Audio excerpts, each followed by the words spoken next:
रक्षाबंधन आ रहा है। अच्छा।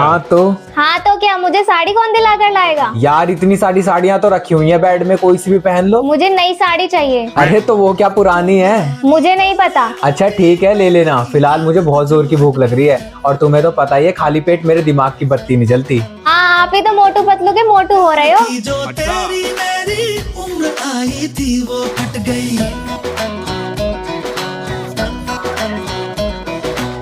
दुनिया की तो फिक्र कहाँ थी, तेरी भी अब चिंता घट गई।